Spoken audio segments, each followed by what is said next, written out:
Oh, hello. Didn't see you there. I'm Sam Larson, and this is the first episode in a very long series where daily I will be deconstructing each of the Mr. Men and Little Miss books. Now, if you're not familiar with the Mr. Men and Little Miss books, they all center around either a Mr. or a Little Miss, who usually express a different emotion or feature, such as Mr. Happy, Mr. Nosy, Mr. Good, Little Miss Bossy, etc., etc.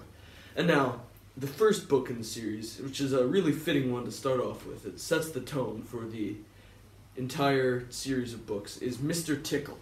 I'll let you all look at that for a moment and just see the horror, the true horror in this novel, and not only in the character design, but as you'll see, in the written words themselves. Now, I will be taking you page by page, not reading the entire page, of course, but through most of it, and explaining just the perversion and absolute horror that goes into each and every one of these books, and Mr. Tickle is a beyond fitting one to start with. Okay, we open up, and it's a warm, sunny morning. Mr. Tickle lives in a small house on the other side of the forest, but of course, because you never heard of a rapist living in the big city, did you? He has extraordinarily long arms that stretch and stretch and stretch. And they make that point, extraordinary long arms. It's gotten a little exclamation point here at the end. And it's just to hammer home the point that he can do this to whomever he likes. Mr. Tickle is fast asleep and he's having a dream. He wakes up, this is a bit of filler. It's just highlighting his long arms again, filler for a couple pages. And now, here's where we really get into the action, and just the sick and twisted mind of Mr. Tickle and, by some extension, Roger Hargreaves, the author. Now, the line verbatim is, "Looking for anybody to tickle." Mr. Tickle is not the kind of person who chooses his victims beforehand. No, he will look for anybody. That is just how deep his psychosis goes. It doesn't have to be anybody specific, male or female, children or older. He will do whatever he pleases to them and will feel no repercussions for his behavior. Now, of course, the first example, Roger Hargreaves doesn't want to lead us on. Mr. Tickle immediately goes to a school, and there's nobody around. This is a direct quote, "reaching his extraordinary long arm." The word should be extraordinarily, I think. Reaching his extraordinary long arms up to a high window ledge, Mr. Tickle pulled himself up and peeked in through the open window.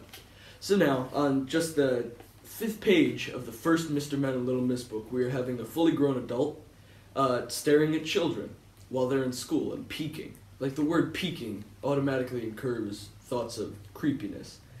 There were children sitting at their desks and a teacher writing on the blackboard. Now, this truly shows how deep his madness goes throughout his body and soul.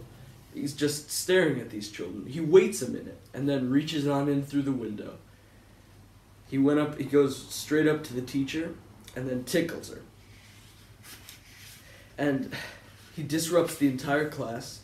He lures the children into a false sense of security before, I suppose, he inevitably finds them behind the dumpsters later and tickles them as well. Now, he disrupts the class, he grins a mischievous grin, and the teacher is screaming, stop it," over and over. Now, boys and girls at home, no does not mean yes, and this is a terrible, terrible example for Roger Hargreaves to set upon his young audience's feeble minds. No does not mean yes. There was a terrible pandemonium. Now, Mr. Tickle seems to find pleasure in disrupting things and making everyone's life just a little bit harder. No pun intended.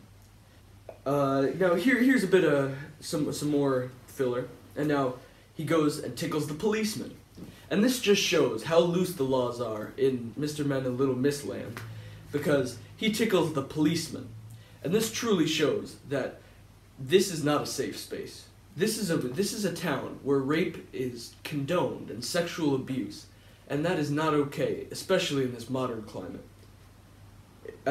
He causes an enormous traffic jam, which again shows just how much pleasure he derives from disrupting everyday life.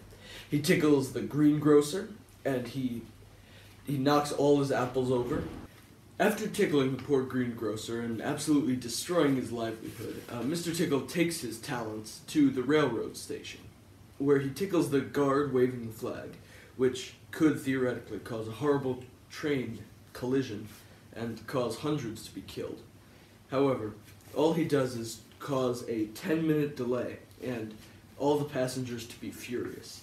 And he does all this with this broad, sickly grin on his face, as is shown in this cover right here, showing just the pleasure he gets out of these heinous crimes. And it goes on to say that he tickles everybody that day. He tickles the doctor and the butcher, both valued professions in society. He even tickled old Mr. Stamp, the postman, who dropped all his letters into a puddle.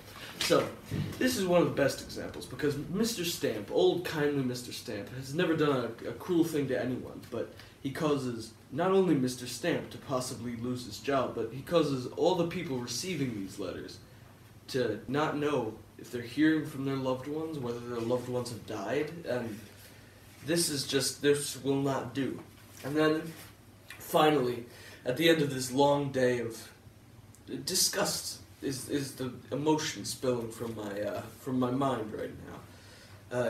He sits in his armchair on the small house on the other side of the forest, and he cackles. He absolutely cackles about all the people he's tickled, all the days he's ruined, and all possibly the lives he's destroyed.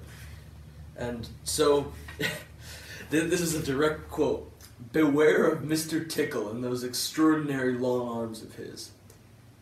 Perhaps he's somewhere around at this very moment while you're reading this book. Perhaps his arms are creeping around the door and coming into the room. And this, Hargreaves highlights the true menace to society that is Mr. Tickle. He shows that you could be his next victim, your mother could be his next victim, anyone could be his next victim, and you just have to watch out for Mr. Tickle. So that's done it for our first analysis of Mr. Tickle, and I will see you tomorrow for more adventures delving into the sick and twisted minds of these Mr. Men and Little Miss. Tune in.